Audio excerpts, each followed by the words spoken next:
미국 언론에서 한국에 관한 뉴스가 연일 보도되며 다시 한번 코로나 사태에 대해 다루기 시작했습니다. 또한 지금까지 일본을 극찬하던 베트남의 최근 행보는 일본이 생각한 것과는 전혀 뜻밖이라고 전해집니다. 이와 같이 최근 일본에 전해지는 뉴스는 방역모범국 일본을 당황하게 했다는데 왜 그러한지 알아보도록 하겠습니다. 첫 번째, 블룸버그 통신 한국만 집중 보도. 블룸버그 통신은 12일 보도에서 초기 코로나19를 잘 막았던 한국이 과연 2차 파동을 막아낼 것인가 라며 관련 기사를 보도했습니다. 문제는 블룸버그가 다루는 이러한 내용은 사실상 한국이 전세계 2차 파동의 열쇠를 쥐고 있다는 취지의 내용이었다는 것입니다. 블룸버그는 한국이 신종 코로나 발생 초기부터 선제적인 진단 등을 통해 효과적으로 신종 코로나의 발생을 억제하고 세계적 모범 사례가 된 것을 상세히 소개했습니다. 하지만 최근 소규모 집단 감염이 계속되고 있다고 전했습니다. 최근 한국은 50명 내외에 육박하는 신규 확진자가 수도권을 중심으로 계속해서 나오고 있다는 것입니다. 블룸버그는 사실상 이러한 한국의 확진자 2차 파동이 시작된 것으로 보면서 전 세계가 주목한다고 말합니다. 이러한 보도는 지난 3, 4월경에 한국에서 드라마틱하게 확진자를 줄여나가며 나간 보도와 비슷하긴 합니다만 다시 한번 이러한 보도가 나오는 것은 현재 전 세계가 봉쇄를 풀면서 부작용이 나오기 시작하기 때문입니다. 지난 목요일 다우지수는 6%가 폭락했는데 이는 미국이 다시 급격하게 확진자가 늘어난 데에 대해서 우려가 반영되었기 때문입니다. 미국뿐만 아니라 전 세계는 봉쇄를 완화하고 있는 추세입니다. 굶어 죽을 수는 없지 않느냐라고 이탈리아 매체는 말하면서 가장 유럽에서 코로나 피해가 컸던 국가인 이탈리아 역시 카페를 오픈하고 경제를 정상으로 돌리기 위해 몸부림을 치고 있는 것입니다. 바로 이렇게 봉쇄를 푸는 중요한 시점이기 때문에 코로나 2차 파도를 한국이 막아낼 수 있겠느냐는 것은 세계적인 관심사가 되어버린 것이죠. 이것을 한국이 극복해낼 수 있다면 다른 나라들도 따라가 보겠다는 것입니다. 여기에 한국은 2차 파도를 막기 위한 프로그램을 준비했다고 블룸버그는 소개하고 있습니다. 한국은 이번 주부터 카페나 클럽, 학원, 운동시설과 같은 사람이 밀집하는 시설을 위한 전자출입 등록 시스템을 도입하고 있다고 소개합니다. 이번 주부터 이러한 장소를 방문하는 사람들은 스마트폰으로 QR코드를 스캔하고 앱과 연동하여 당국이 알 수 있게 해야 합니다. 또한 해외 유입 사례를 방지하기 위해 해외에서 오는 모든 승객은 자신의 위치를 알게 하고 자가 진단하는 어플리케이션을 다운로드해야 하는 것입니다. 해외에서 가장 주목하는 점은 바로 이것입니다. 한국은 1차보다 더 심각할 수 있는 2차 파도가 와도 경제를 개방하면서도 코로나를 퇴치할 모델을 준비하고 있다는 사실이며 이것이 각국에 얼마나 도움이 될지를 면밀하게 살펴보고 있다는 것입니다. 전문가들은 과연 한국의 이런 노력이 얼마나 통할 것이며 날씨가 추워지는 가을, 겨울이 될 때 더욱더 강력한 통제가 필요할지 중요한 판단의 근거가 될 것이라고 전했습니다. 블룸버그는 코로나19와 같은 치명적 전염병의 재유행 사례로 1918년 창궐한 스페인 독감을 대표적으로 거론합니다. 스페인 독감은 늦봄에 확산하다가 여름에 소강 상태를 보인 뒤 가을에 재유행했습니다. 1차 대유행 당시 1,000명당 5명 수준이던 사망률은 2차 대유행 때 5배 수준으로 치솟아 수천만 명을 기록했습니다. 한국이 가을까지 확산세를 잡느냐가 중요한 것입니다. 그러나 일본은 이러한 흐름이 불만일 수도 있습니다. 두 번째, 일본 방역 잘했는데 왜 한국인가? 일본은 기존 코로나19 사태로 인한 방역의 부족함으로 당국은 문매를 맞는 상황이 지속적으로 연출되었습니다. 아베 총리는 이 때문에 지지율이 바닥을 찍고 있는 것이죠. 그런데 실제 확진자나 치명률 등이 미국이나 유럽에 비해 훨씬 적게 나오자 그때부터 방역 모범국을 자처합니다. 아수다로 일본 부총리는 최근 금융위원회의 질의 문답 시간에 일본을 한국과 동일 취급하지 말라며 일본은 국민 수준이 높기 때문에 강제적으로 제어하는 한국처럼 안 해도 코로나 방역을 성공적으로 가져갔다는 황당한 말도 했습니다. 그렇지만 이미 서방에서는 데이터상에서 일본을 아시아 지역의 코로나 방역 최악의 3지역으로 꼽고 있었습니다. HB 비즈니스 온라인은 아시아의 3대 PCR 후진 검사 국가를 꼽자면 인도, 인도네시아, 일본이 있다고 지적했습니다. 특히 한국과 PCR 검사는 무려 8배가 차이가 난다고 꼬집습니다. 확진자가 많이 나오는 덴마크와 캐나다는 일본의 40배 검사율로 사실상 일본은 PCR 검사를 매우 더디게 진행하고 있음이 확인되고 있습니다. 이 매체는 전 세계에서 일본만 제외하고 인정하는 방역 모범국인 한국조차 PCR 검사와 더불어 감염 경로를 추적하는데 사력을 다하고 있는 상황인데 일본은 감염 경로 불분명인 경우가 55%라며 한국에 비해 10배 이상 정확하지 못한 수치를 보여주고 있다고 말합니다. 콜로라도 대학의 객원 교수 미타카 히로시는 일본은 사실상 코로나19 통계 모두를 수정을 해야 하는 사태에 빠져 있으며 과거 러시아가 소련 시절에 통계 조작으로 인해 치명률 등을 조작한 사례와 판박이라며 현대에서 일어난 일이라고는 믿을 수 없다는 것입니다. 실제 2월 말부터 블룸버그와 BBC, CNN 등 다른 외신은 일본은 PCR 검사의 부실함을 말하면서 통계의 신뢰성이 현저하게 낮으니 일본을 통계에서 제외했으며 일본은 PCR 검사를 안 하며 통계가 이상하다고 말하고 있습니다. 따라서 서양에서는 사실상 아시아에서 유일하게 참고할 수 있는 데이터는 한국뿐이라고 단언한다는 것입니다. 데이터가 모든 것을 말해주고 있는데 일본이나 중국의 데이터는 그래프 모양새만 봐도 믿을 수 없다는 것입니다. 그런데 한국은 보건 전문가들이 말하는 그것을 정확하게 적용하는 거의 유일한 나라라고 하는 것입니다. 세계보건기구 WHO는 재유행 우려를 줄이기 위해 각국이 봉쇄를 단계적, 점진적으로 완화하는 것을 권고하고 있습니다. 보건 전문가들의 견해는 그 과정에서 검사 추적, 격리의 규모를 확대해야 한다는 것으로 수렴됩니다. 블룸버그는 인구 전체를 봉쇄하지 않는 한 어떤 경우에라도 확산을 낮은 수준으로 유지하려면 검사와 접촉자 추적이 해답이라고 설명했습니다. 효과적인 백신이 나오거나 충분한 시간이 흘러 집단 면역이 형성되기 전까지는 현행 수단 외에는 재유행을 막을 방법이 없다는 것입니다. 그러다 보니 확진자의 절반 이상의 감염 경로가 불분명한 일본은 아예 참고할 만한 데이터에서 빠지는 게 당연하다는 것이고, 위 같은 사항을 모범생과 같이 묵묵히 수행하는 한국은 WHO 전문가들조차 한국에 몰려와서 노하우를 배우려고 하는 것이 크게 이상할 것도 없다는 것입니다. 일각에서는 대만과 뉴질랜드가 한국보다 방역을 잘해서 한국은 최상위 방역 모범국으로 부를 수는 없지 않냐는 의견을 제시하긴 하는데, 근본적으로 해외 유입을 완전하게 차단한 위 국가들과 한국은 결이 다르다는 게 중론입니다. 한국은 다양한 해외 국가들과 진행되는 건설 프로젝트를 비롯해서 최대한의 국가적 피해를 막기 위해서 오픈했고, 위 나라들은 사실상 국가가 락다운된 상태이기 때문입니다. 물론 방역을 잘 해야 하는 나라들은 대만과 뉴질랜드의 케이스도 중요하게 참고해야 할 것이나, 이 같은 전적인 봉쇄는 막대한 경제적 피해를 감수해야 한다는 점에서 경제 살리기가 가장 중요한 포인트가 된 세계 주요 국가는 한국 모델이냐 봉쇄냐 딜레마에 빠지는 것입니다. 한편 일본은 세계 각국에서 한국에만 주는 특권이 다소 불만인 것으로 전해지고 있습니다. 세 번째, 세계은행은 동북아시아에서 한국을 택했다. 동북아시아에서 중국도 아니고 일본도 아니고 한국이 선택된 경우가 많아 일본은 당황하고 있습니다. 최근 세계은행은 한국을 동아시아 태평양 지역 긴급 의료 지정국가로 선정하고 직원들에게 긴급 의료 상황이 발생한 경우 치료를 맡길 예정입니다. 기획재정부는 9일 세계은행이 최근 서한을 통해 한국을 세계은행의 긴급 의료 지정 국가로 선정했다고 밝혔습니다.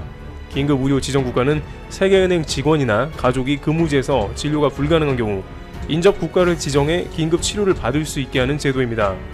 세계은행은 의료 수준이나 접근성, 안전 등 사회 인프라를 종합적으로 고려해 긴급 의료 지정국가로 기존 태국과 싱가포르에 더해 한국을 추가로 선정했습니다. 이번 긴급 의료 지정국가 선정으로 필리핀이나 캄보디아, 몽골, 베트남 등 세계은행 동아시아 태평양 지역 29개국에서 근무하는 세계은행 직원이나 가족 출장자는 긴급 의료 상황 발생 시 한국에서 의료 진료를 받을 수 있게 되며 이송비나 의료비, 보호자 체재비는 세계은행 직원 보험에서 부담하는 방식입니다.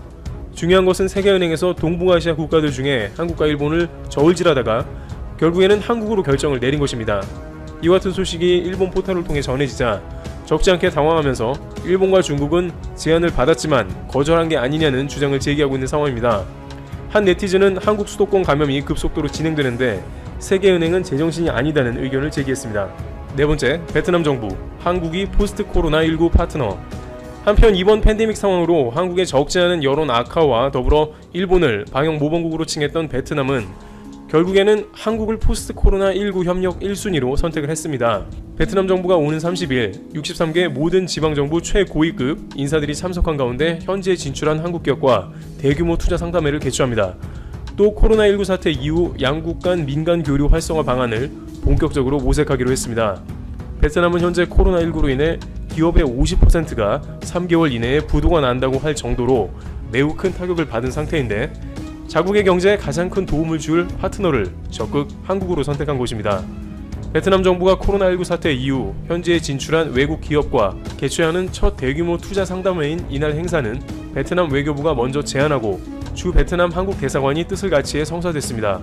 주 베트남 한국 대사관 관계자는 베트남 정부가 코로나19 사태 이후 협력 1순위로 한국을 선택했다는 의미가 있다면서 현지 진출 한국 기업들의 비즈니스 환경 개선과 코로나19 사태로 끊긴 민간 교류 활성화 방안을 모색하는 기회가 될 것이라고 말했습니다. 베트남 정부는 지난 4월 28일 동남아시아에서는 처음으로 코로나19 퇴치를 선언하고 경제 회생 방안을 본격적으로 모색하고 있습니다. 이 과정 가운데 앞선 세계은행과 같이 결국에는 한국이 코로나19의 우려를 가장 덜 수 있는 국가이며 경제적 교류를 하기에 적합한 국가로 생각했다는 것입니다. 물론 기존의 베트남이 한국을 먼저 차단하고 일본을 놔둔 것은 한국 입장에서 공분을 산 면이 있습니다만, 이러한 한국 중심의 흐름은 방역모범국 일본 입장에서는 예상치 못한 장면이라고 전해지고 있습니다.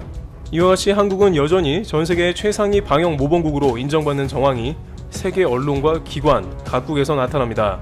경제를 오픈하면서 코로나와 싸우는 국가이기에 피해가 없을 수 없습니다만, 여전히 대한민국은 전 세계의 기대를 등에 짊어지고 미션을 완수하려는 모습입니다. 일본과 일본인들의 엉터리가 계속 드러나고 있습니다. 갑자기 경찰까지 나서서 비상이 걸렸다고 하는데 사실을 알고 보니 이해도 되지만 너무 어이없는 일들입니다. 최근 일본은 C19 사태로 각 가정마다 1000마스크 2장 배포와 1인당 10만엔 특별 지급을 하면서 말도 안 되는 후진적 행정과 시스템을 노출시켰습니다. 이제 1000마스크는 아베 정부의 엉터리를 대표하는 이미지가 되었고, 재택근무도 못하는 인터넷 환경과 구태의연한 기업 모습은 일본의 후진성을 보여줬습니다. 그리고 10만엔을 지급하는 과정에서 벌어진 온갖 해프닝은 일본 국가와 국민들의 개그 콘서트 퍼레이드를 보여줬었죠. 일본에서는 1인당 일률적으로 10만엔을 배부하는 특별정액 급부금이 6월 10일까지 약 2천여 가구에 지급이 되어서 전체에서 35.9%의 지급률을 기록했다고 발표했습니다. 시민들을 대상으로 한 투표 결과는 지급되지 않았다가 55.4%이고 아예 신청서도 오지 않았다가 5%로 조사되었습니다. 한국은 일주일 안에 90% 이상이 바로 지급이 되었는데 벌써 2달이 지났는데도 아직 이러고 있는 일본입니다. 아베는 왜 아직도 지급이 늦어지고 있느냐는 야당 의원의 질의에 나도 빨리 보내고 싶다 라고 답변을 해서 모두를 황당하게 하고 있는 실정입니다. 그런데 오늘자 요미우리 신문의 보도에 의하면 정말 엉뚱한 일들로 경찰서가 너무 바쁘게 되었다는 것입니다. 그 엉뚱한 일이라는 것이 경찰서에 운전면허증이 습득물로 너무 많이 쏟아지고 있다는 것입니다. 경찰들이 운전면허증을 주인에게 돌려주는 일에 너무 많은 시간을 빼앗기고 있다는 거죠. 한두 장도 아니고 수백 장씩 쏟아지는 운전면허증을 각각의 주인에게 돌려주는 일이 너무나 번거롭고 시간 낭비가 심하기 때문에 보통 심각한 문제가 아니라는 것입니다. 도대체 왜 이럴까요? 그 이유는 1인당 10만엔씩 지급되는 특별정액 급부금 신청 때문입니다. 우편 신청인 경우에는 신분증 증명서 사본으로 운전면허증과 여권을 제출해야 하기 때문입니다. 일본인들은 우편 신청을 거의 하게 되다 보니 편의점에 가서 운전면허증을 복사하는 경우가 많았습니다. 신분 증명으로 거의 대부분 운전면허증을 서류로 보내게 되는 거죠. 한 명이 운전면허증을 복사하고는 복사된 종이만 가지고 가고 덮개를 열어서 자신의 면허증을 찾아가지 않습니다. 그러면 그 다음 사람이 그 면허증을 빼서 옆에 던져놓고 자신의 면허증을 넣게 됩니다. 또 그 사람은 자신의 면허증은 잊어버리고 복사된 종이만 들고 나갑니다. 이런 일들이 계속 반복되다 보니 편의점마다 운전면허증이 수십 장씩 쌓여있게 되었다는 거죠.